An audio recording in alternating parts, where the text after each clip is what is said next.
tawaran bahwasannya akankah Bapak Jokowi mendampingi Bapak Prabowo Subianto dalam Pilpres 2024. Untuk lebih jelasnya,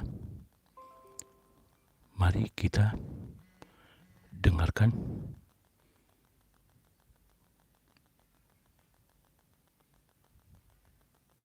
tanggapan daripada pengamat politik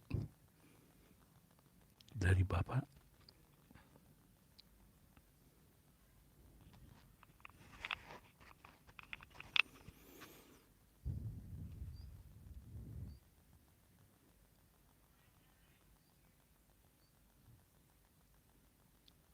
Mari kita dengarkan tanggapan politik dari pengamat politik di Indonesia.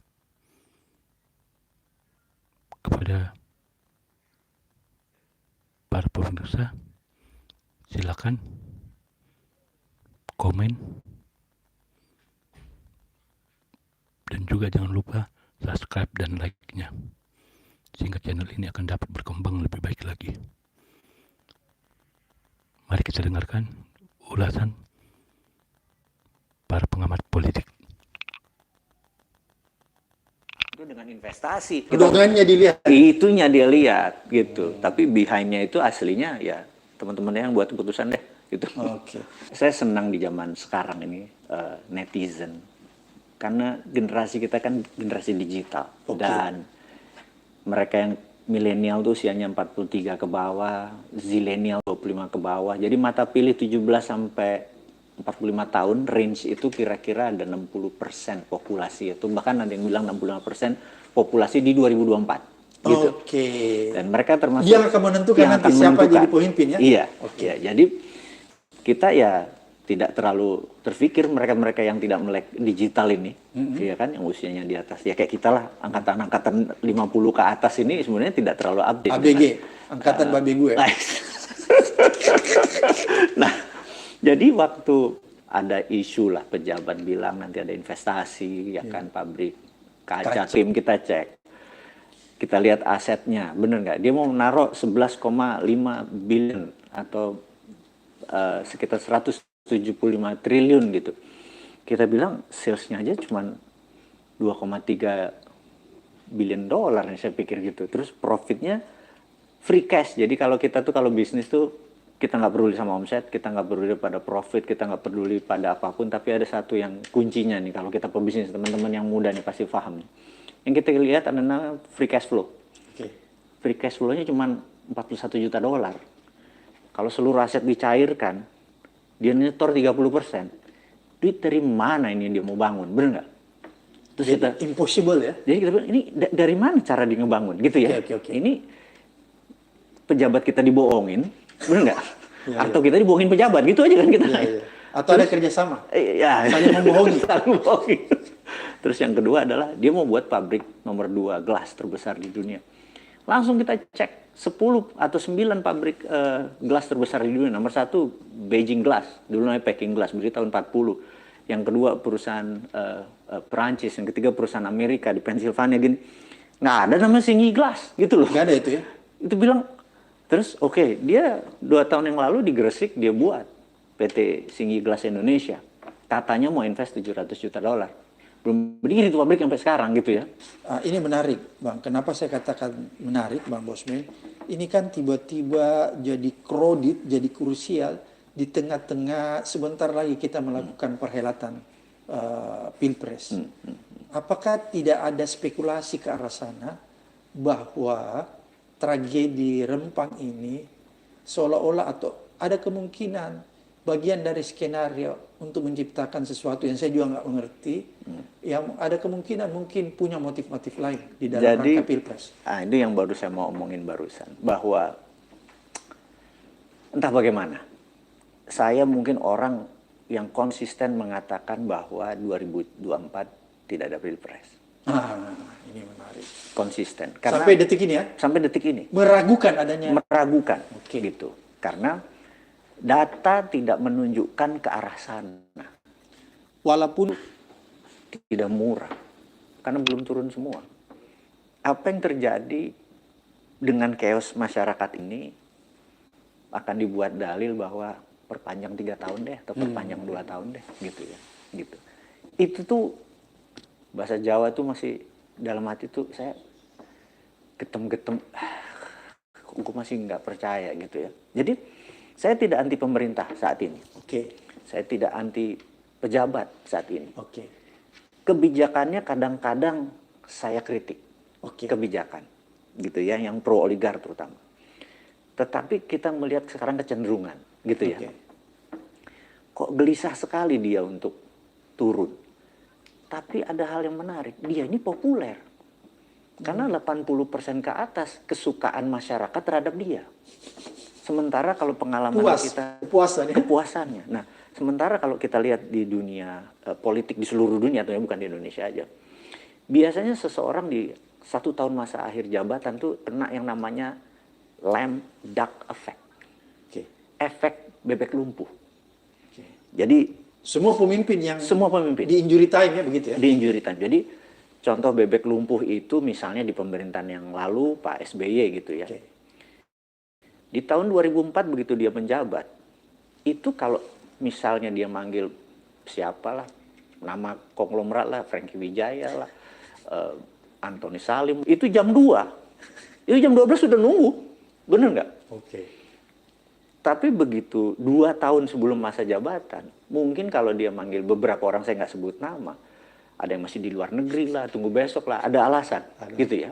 Nah, sama, zaman Obama begitu, zaman Clinton begitu, zaman Trump begitu, last minute itu udah kabur semua. Ada hal yang dijaga.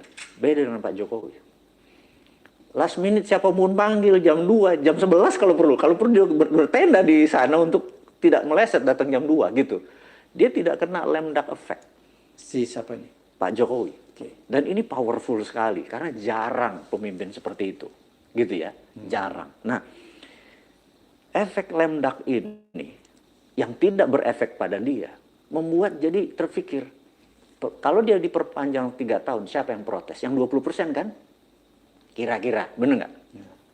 Yang itu berbeda platform politik. Atau kalau gue mau jadi wakilnya Pak Prabowo, gue cawapres, siapa yang mau ngelawan? Bener nggak? Jadi menurutku kalau nanti ini ada pilpres, Pak Jokowi masih manggung nih, gitu. Bisa lewat anaknya, bisa lewat orang pilihannya, atau dirinya. Ini analisis Bosman berdasarkan pengetahuan intelijen ya? Pasti. Kegelisahan ini sudah lama. Ini informasi intelijen ya Bang? Pasti, karena kan kita melihat psychological faktornya atau psikometrinya kita ukur. Psikometrinya, gitu ya. Jadi setiap presiden mulai dari Pak Harto, maaf ngomong, tahun 91, itu pribadi saya ngitung psikometrinya. Bukan saya menginterview beliau, tapi dari orang terdekatnya. Sehingga psikometrinya ini kita, Pak Karno aja saya nggak bisa ngukur karena saya nggak pernah ketemu dia gitu kan. Dan gitu. Kita masih kecil pada saat itu. Masih kecil. Jadi psikometri ini menentukan beliau. Jadi contoh psikometri, Pak Jokowi, correct me if I'm wrong, tapi ini data yang saya dapat sejauh ini. Beliau kan tinggal sama Pak D-nya, gitu ya. Nah karena itu orang di sekeliling dia kebanyakan minoritas. Ini saya ngomong, entah itu agamanya, entah politiknya. Gue ngomong apa adanya pada shock nih pasti, gitu ya. Dan itu tidak apa-apa. Dia sama orang yang tergusur itu hati dia. Ini kita bicara 2005, 2010 itu waktu dia menjabat itu benar-benar emang dia peduli sekali gitu ya. Jadi empatinya tinggi. Itu natural. Bukan dibuat-buat. Yang lain yang buat-buat. Yang ngikuti dia nih yang dibuat-buat. Yang ikut ke TikTok yang kita beliau tidak. Jadi waktu dia ngasih itu benar-benar ngasih, dia tulus, lihat wajahnya tulus gitu ya.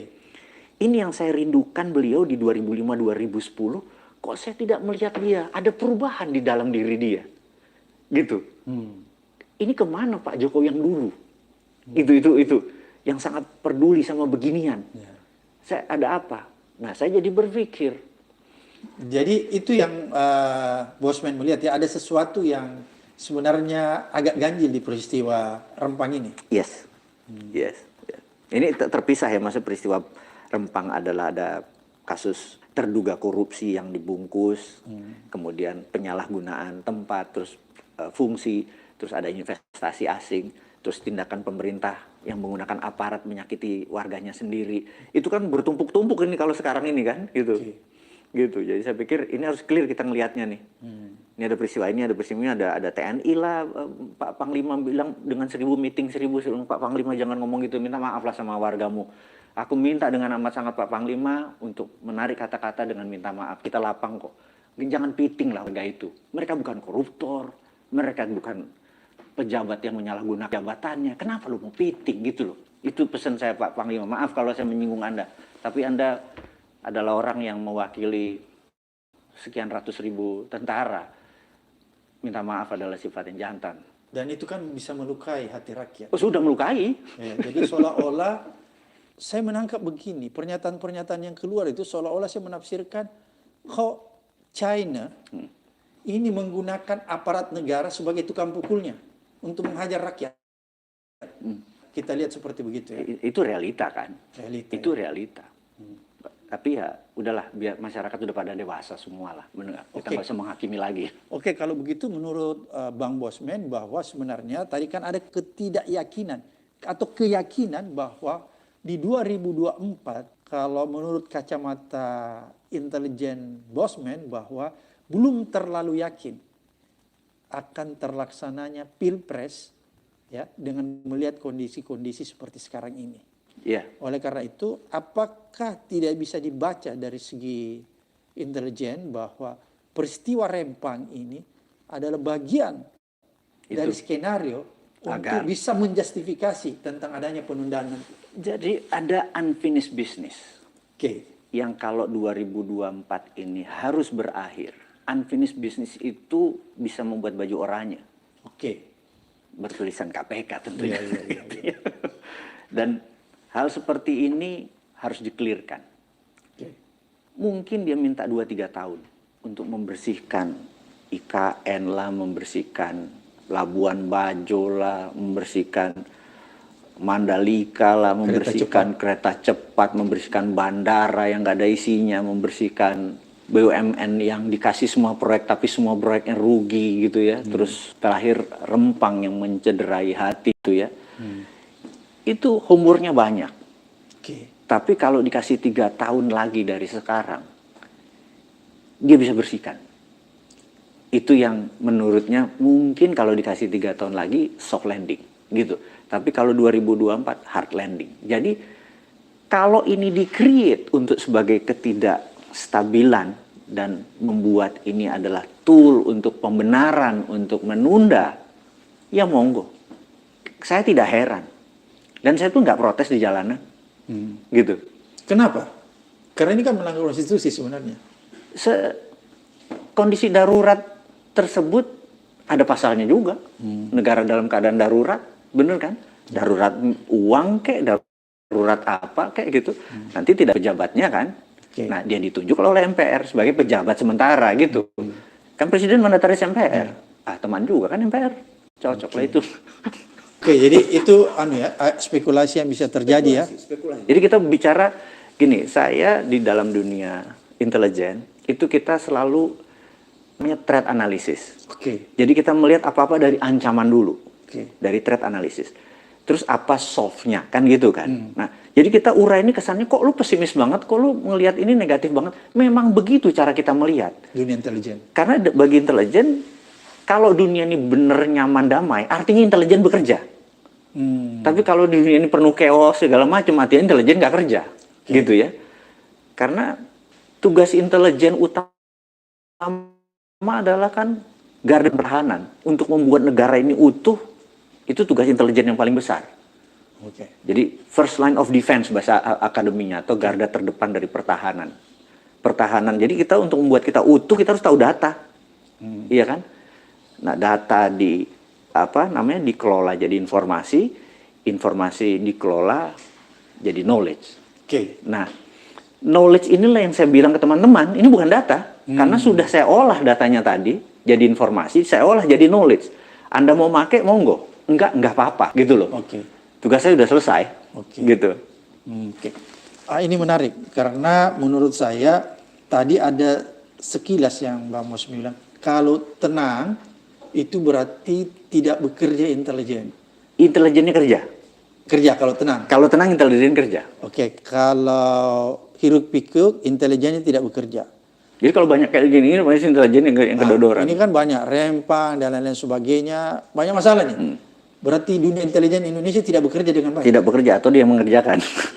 Antara dua kan. Apa bedanya nih? Tidak bekerja atau dia mengerjakan ini? Saya ingat suatu hari almarhum Pak Beni itu. Ini gurunya Bosman ini. Ya? Yes. Beni siapa itu? Beni Murdani. Beni Murdani itu dia bicara sangat keras. Dia tanya sama saya, Mardigu siap. Apa tugas intelijen? First line of defense. Wah, gue digampar. Ditampar. Jadi first line of defense kan garda terdepan. Itu di akademi. Ya. Tugas intelijen pertama di Indonesia adalah create leader. Oke. Tugas nomor 2 siap. Salah jenderal daripada gue salah lagi bener nggak? Wah, lebih aman. Tugas kedua adalah no surprises. Tidak boleh ada keterkejutan. Nah, itu kunci tuh. Itu beda intelijen kita sama intelijen luar, beda ini. James Bond sama kita beda. Iya. Nah, ini bapaknya intelijen gitu kan, yang di sini ya meluruskan dia bahwa no surprises. Boleh ada keterkejutan. Nggak boleh ada keterkejutan. Jadi kalau kita lihat saat ini ada macam-macam, tapi ada yang tidak terkejut. Dia bermain, bener nggak? Oke. Terus kedua, siapa sponsornya? Gampang lihatnya. Who is benefiting? Siapa yang diuntungkan dari sebuah pergerakan? Dari sebuah peristiwa. Dari sebuah peristiwa. Itu dia sponsor. Oke, kalau begitu, Nah, jadi dalam nih, Pak. kasus rempang ini, kalau kita mencoba meneropong, Who's benefiting? Ya, siapa yang diuntungkan? Teman-teman lah yang tahu. Ya, Jangan kita. Ini kita perlu mendapat ilmu nih, dapat bocoran intelijen dari Cukup seorang lah. Pak Mardigu. Jangan, kita nggak membuat critical mind mereka berpikir. Saya pengen anak-anak muda, remaja yang ini kritisnya keluar dengan data ini. Oh, kalau begitu saya coba, apakah yang diuntungkan pemerintahan Indonesia atau para oligarki Indonesia yang punya hubungan bisnis dengan China? Iya aja gitu deh. Gampang kan? Iya. Gitu. Kira-kira mana tuh? Kemungkinan adalah para oligar dan pejabat yang disponsori oleh Tiongkok. Udah gitu aja. Sorry teman-teman, saya nggak nyebut China karena China itu adalah ras bagi saya. Tiongkok adalah negara. Oke, jadi kita memakai istilah Tiongkok saja untuk sementara. Kalau Chinese atau China itu nanti disebut adalah ras. Selama dia pasportnya hijau dan berlogo Garuda, dia Chinese, dia saudara kita, bener nggak? Iya. Tapi ini kan kita sebut RRC, Republik Iya, China. atau Tiongkok gitu aja lah. Gitu. Ini bahasa kita aja supaya membedakan. Oke, jadi kita nggak berarti anti sama Cina, nggak anti gua. Oke. Tapi gua pendapat Tiongkok sebagai negara, nation interest-nya Tiongkok bisa jadi nation threat-nya Indonesia. Itu yang saya peduli. Dan kenapa? Karena Indonesia tidak punya nation interest. Itu betul. Nggak pernah. Akhirnya kita ikut platform negara lain nation interest-nya. Nah, itu jadi emosi gua. Jadi begini Bang Osman, saya udah amati dari semenjak tahun 98 Pilpres di era demokrasi, saya tidak pernah lihat seorang calon presiden atau kandidat presiden mengemukakan apa itu menjadi national interest. Coba lihat mulai dari reformasi itu ada sampai detik ini calon-calon yang ada sekarang pun nggak pernah memperlihatkan. Iya, Indonesia mau kemana? Kufadis Indonesia. Kita mau nanya, lu mau bawa kemana Indonesia nih? Betul. Gitu, kalau kan? kita tanya, apa national interest? Yang dia jawab visi misi. Iya. Kan celaka. Kan beda itu kan. Beda. Nah, itu. Oke, Iya. menarik nih analisa Bung Bosman. Kalau begitu, boleh saya katakan bahwa memang pemerintahan ini atau rejim ini terlalu memberikan privilege ya terhadap terlalu RRC. sayang dengan investor. Jadi Kalimatnya udah. terlalu sayang dengan investor Cina atau government China. Jadi satu kayaknya. Oh, satu ya. Jadi satu. Jadi saya ngomong apa adanya gitu ya. Jadi terlalu sayang sama investor. Jadi gini, kita berharap, ini contoh ya. Pada saat investor masuk, katakanlah di nikel gitu ya. Karena investnya besar, dia dikasih tax holiday. Oke. Karena ada foreign direct investment. Oke. Atau foreign dari luar direct. Kalau saya bangun 20 triliun untuk membangun Makassar, saya tidak dikasih. Karena saya domestic direct investor. Kalau pribumi, Melayu, orang berdarah NKRI dikasih semua kemudian seperti asing, kita juga lincah kok. Bener nggak? Bisa bersaing ya. Bisa bersaing juga kok. Dan bisa jadi besar. Dimanjakan? Apa karena cross border itu? Karena cross border itu memungkinkan untuk pocket money terisi. Itu, tapi gue nggak bilang bahwa ini ada lahan korupsi ya. Saya jadi menuduh. Tapi bisa jadi, gitu kan? Itu yang menggugah teman-teman aja gitu. Jadi kenapa kita sering, kenapa kita dulu kita tidak pernah impor beras, sekarang impor, kenapa kita begini impor, kenapa cross border itu dipentingkan rupanya. Ya udah, ini pakarnya kalau urusan follow the money. Kan follow the money, follow the suspect. Oke, Bung Bosman, kan menarik nih tadi analisis Bung Bosman secara intelijen bahwa meragukan akan terjadinya. Dan kemudian kalau kita kaitkan ini banyak mulai bergejolak. Di-create ya. Di-create sehingga situasinya diciptakan. Oke, diciptakan. Diciptakan. Karena bagi kita no surprises, jadi harus diciptakan. Gitu. Oke. Oleh karena itu menurut saya jangan heran kalau misalnya nanti terjadi letupan seperti misalnya Rempang. Kemudian nanti ada lagi. Harus. Karena ini nanti yang menjadi justifikasi untuk menunda pemilu. Nah, waktu kita bocorin, nah supaya masyarakat sadar, jangan ke bawah. Gitu kan. Tapi kan yang terjadi, walaupun masyarakat jangan terbawa, tapi kan penderitaan itu dirasakan oleh masyarakat. Itu yang jadi problem kan? Betul. Oleh karena penderitaan itu datang dari masyarakat, maka mau tidak mau, biasa ada hal yang terjadi di luar dugaan kita. Kadang-kadang masyarakat terbawa. Yang tadi kan bos bilang, jangan terbawa. Tapi karena yang dirasakan oleh masyarakat, akhirnya dia terbawa. Apakah menurut kacamata Bosman bahwa kalau hal-hal ini semua dikondisikan dan dia terjadi dan menjadi chaos, katakanlah begitu, maka ketika tidak terjadi pemilu, maka itu boleh juga dikategorikan, itu lebih menguntungkan lagi kaum oligark. Incumbent dan oligark. Ya, kalau incumbent sudah pasti. Sudah pasti. Tapi apakah itu juga menguntungkan kaum oligark ataukah itu memang yang dikehendaki oleh kaum oligark dan China? Untuk mendapatkan tujuan, kadang nggak peduli sama how-nya. Yang penting tujuannya tercapai. Oke. Dan chaos hanya salah satu tool kan. Gitu. Untuk melegitimasi. Jadi kita saat ini melihat banyak kemungkinan-kemungkinan sehingga bagi saya secara pribadi, kalaupun terpaksa 2024 itu bulan Februari ada pilpres, kalimat saya adalah kalaupun terpaksa, gitu. Karena itu choice terakhir artinya, iya kan? Tiba-tiba terjadi. Tiba-tiba harus terjadi, gitu. Maka saya merasa bahwa Pak Jokowi jadi cawapres adalah besar. Ini bocoran intelijen Pak Jokowi akan jadi cawapres kalau terjadi pemilu 2024 atau spekulasi atau analisis intelijennya Bosman? Enggak, kalau kali ini belum terjadi. Belum terjadi. Jadi mungkin terbersit pun tidak. Gitu. Tetapi hal itu pasti terbersit. Jadi wakil ya? Jadi wakil. Dari wakilnya siapa tuh kira-kira? Prabowo. Kalau bocoran intelijennya? Kemungkinan besar Prabowo.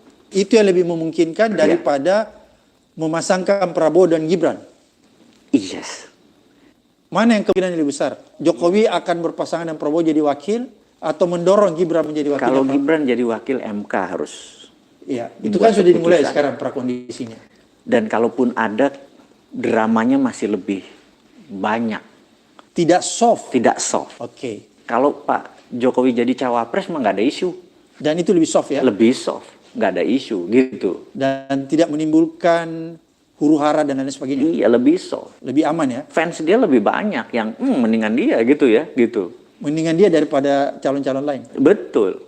Walaupun misalnya di dalam paradigma atau di tengah-tengah masyarakat kan sudah ada nih berkembang bahwa ini kan kalau itu lagi berarti kita masuk ke dalam status quo konservatif.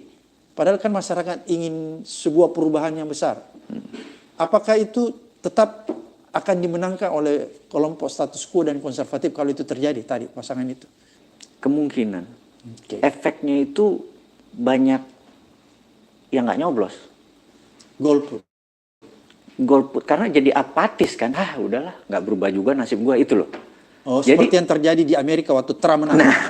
Apatis itu menolong incumbent. Gitu. Walaupun misalnya ada calon presiden yang sudah mengusung misalnya tema perubahan, tetap masyarakat lebih memilih apatis Lebih apatis.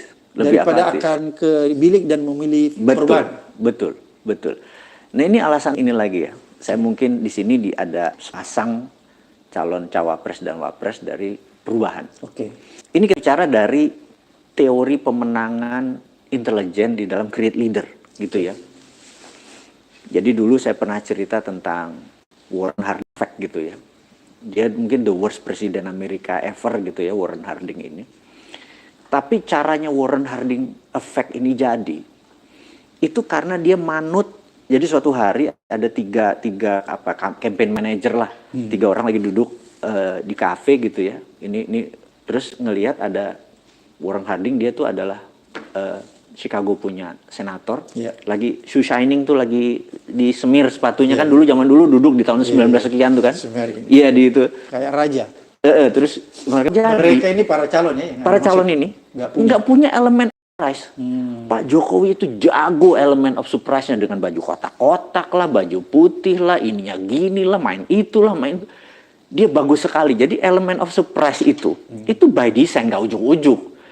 Ini terlalu common, terlalu biasa aja gitu loh. Yang calon-calon yang ada. Calon yang ada gitu loh. Ini aku bilang, waduh. Walaupun Anies dan Imin biasa juga ya. Itu maksud saya, itu terlalu biasa. Oke. Terlalu biasa. Jadi nggak ada. Sama juga dengan Pak Ganjar biasa. Sama. Termasuk Pak Prabowo juga biasa-biasa saja. Jadi elemen of surprise itu nggak ada. Jadi saya pikir ini kalau kita mau mengadakan perubahan harus banyak keterkejutan baru tapi positif ya.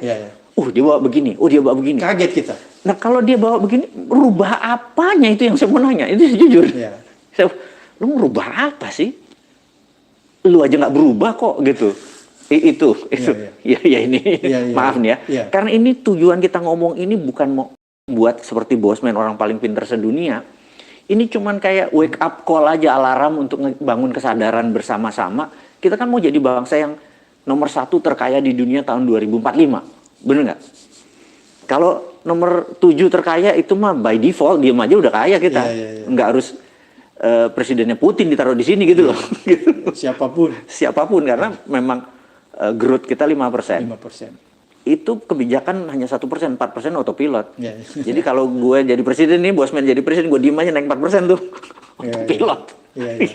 Jadi nggak, gue goblok sih kalau cuma autopilot, bener nggak? Berarti gue cuma ngurusin gitu. Harusnya itu bisa double gitu loh. Growth-nya itu bisa double. Balik tadi. Jadi yang dilakukan oleh Warren Harding dan timnya adalah elemen of surprise-nya gede. Gitu, elemen surprise. Dan elemen surprise, iya ya. Akhirnya terjadi, kalau untuk memenangkan itu perlu 9 triliun anggap uang sekarang. Itu UKM nyetor. Dia menang ini moderat, modal dengkul urat ini. Nah, kita harus menciptakan Warren Harding baru, maksudnya. Ini kalah nih oligark kalau mendadak UKM bilang, kan ada 60 juta UKM. Gue kasih 1 juta dah. Throw the dice dah, lempar dadu. Kan prinsip kita, if you never roll the dice, you will never have a 6. Kalau lu nggak pernah lempar dadu, lu nggak pernah lempar terbaik kan? Gua kasih 1 juta lah, bismillah. Nah kayak gitu-gitu kalau ada 9 juta orang, 9 triliun, jadi nih barang. Dan dia tidak berhutang sama siapapun. Berarti dia bebas menentukan. Dia bebas menentukan. Buat kebijakan aja yang nanti menolong UKM, bener nggak? Itu yang gue pikir, kenapa nggak main begini? Gitu. Apa Bosman harus nyalonin? Jadi kalau menurut Bosman tetap tidak ada harapan ya kalau seperti begini saja, tidak ada keterkejutan. Kalau dari sisi ini tidak ada keterkejutan. Sementara dari sisi incumbent ada unfinished business. Jadi ini ada kepentingan juga unfinished business, bener nggak? Udah keep it that way dah. Lu gini aja deh, bener nggak? Pasti menang dia, gitu. Oke, kalau analisis ini tadi yang terjadi, yang tidak ada keterkejutan dan incumbent lebih ada keterkejutannya ya. Oleh karena itu memang ada kemungkinan yang terjadi. Pertama, tidak terjadi pemilu karena adanya hal-hal yang sudah diskenariokan. Kemudian yang kedua, kemungkinan ada pemilu, tapi yang terjadi Pak Jokowi jadi wakil presidennya Prabowo. Oleh karena itu saya ingin bertanya di Bung Bosman, menurut kacamata intelijennya, bahwa kan meragukan akan terjadinya pemilu 2024. Apakah skenario ini agak mirip yang terjadi di Filipina? Filipina kan terjadi begitu, akhirnya penundaan. Walaupun nanti pada akhirnya ada pemilu, tapi kan ada penundaan sekian lama. Dan apa yang terjadi ketika ada penundaan sekian lama? Ketika pemilu terjadi, yang naik itu adalah status quo. Sebenarnya bayangkan, Marcos Junior berpasangan dengan Sara Duterte. Yeah. Siapa yang nggak tahu rejim Marcos itu yang sudah memporak-porandakan? Apa kira-kira kejadian-kejadian seperti ini sepertinya mau ditiru oleh Indonesia? Ada banyak sebenarnya skenario. Erdogan melakukan, Putin melakukan, gitu. Terus Bongbong Junior melakukan, gitu ya. Jadi bukan barang baru.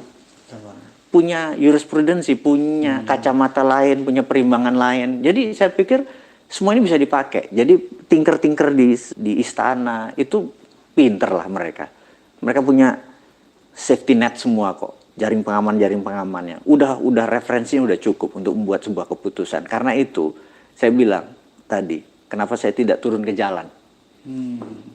Karena semuanya cantik, gitu. Kalau tidak cantik baru Bosman turun ke jalan. Iya, karena ada pihak yang ketohok aslinya kan. Kalau main cantik oke lah. Gue salut malah. Karena itulah yang ku pengen daripada kita bener-bener kita punya lawan tanding. Kalau catur nih, wah ini grandmaster yang main gitu loh. Iya kan?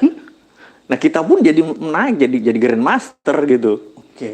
Jadi menurut kacamata Bosman, calon yang sudah ada sekarang nih, yang diprediksi akan berkontestasi 2024, itu kan belum ada yang sepertinya bisa mengejutkan kita. Yang membuat kita ada antusiasme. Ya, ada harapan yang besar, walaupun ada tema perubahan di situ.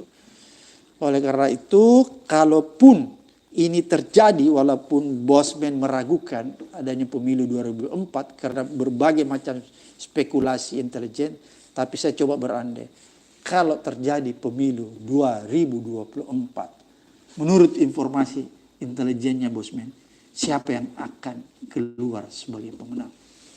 Kita bicara anggap, karena ada tuh tadi Prabowo pasangan dengan Jokowi. ya, anggap kalau Prabowo Jokowi yang jadi itu no issue. No issue artinya? Selesai dia pasti menang. Satu putaran. Mungkin 2 putaran tapi menangnya Oke. besar. Sekarang kita anggap wakilnya Gibran. Benar nggak? Maka kita di pasar taruhan nih. Jadi dalam bisnis itu bertaruh itu biasa. Bid dokumen itu kan bertaruh sebenarnya.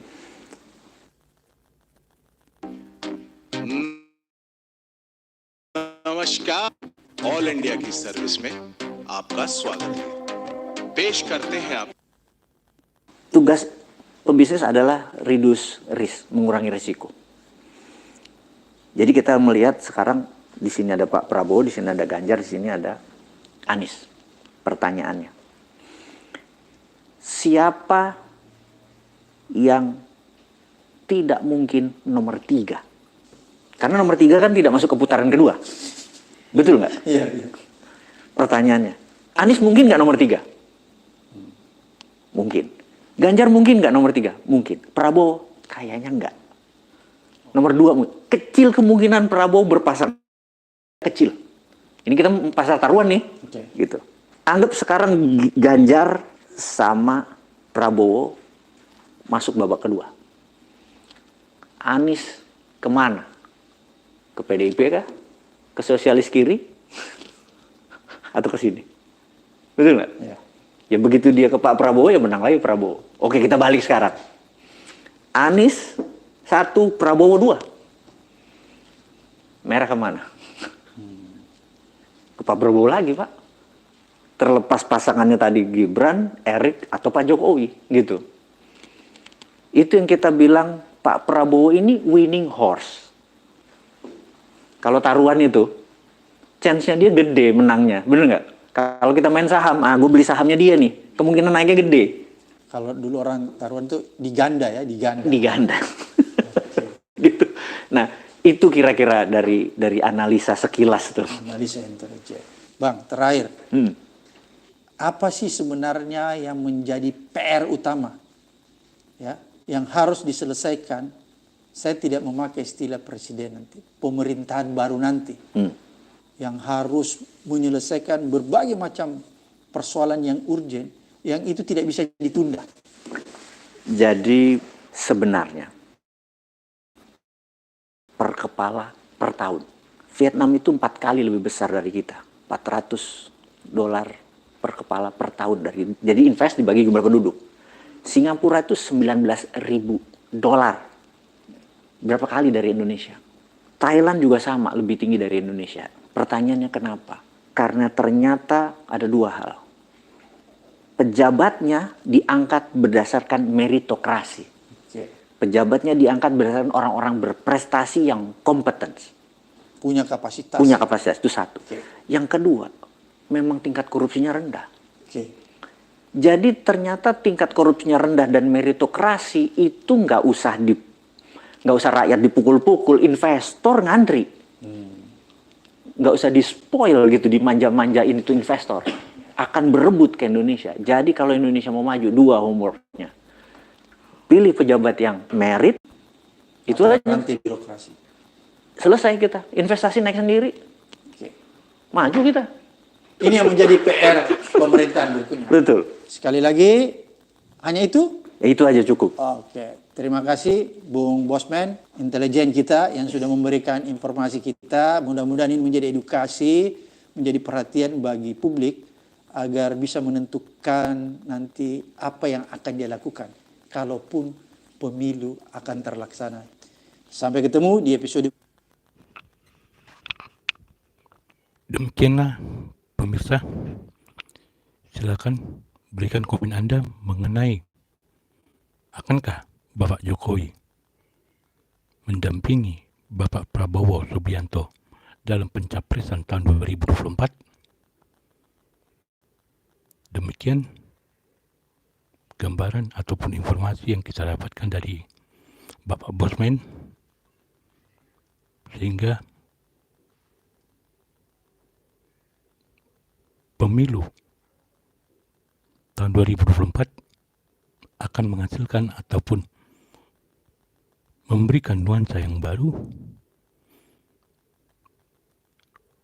dan berusaha mendapatkan pemerintahan yang bersih, berdaulat, dan juga memberikan terobosan serta mengurangi angka pengangguran di Indonesia. Saya mohon jangan lupa subscribe, like, dan komen video ini sehingga channel ini akan menghasilkan yang lebih baik lagi dan semakin disenangi. Sekian, selamat sore, salam NKRI.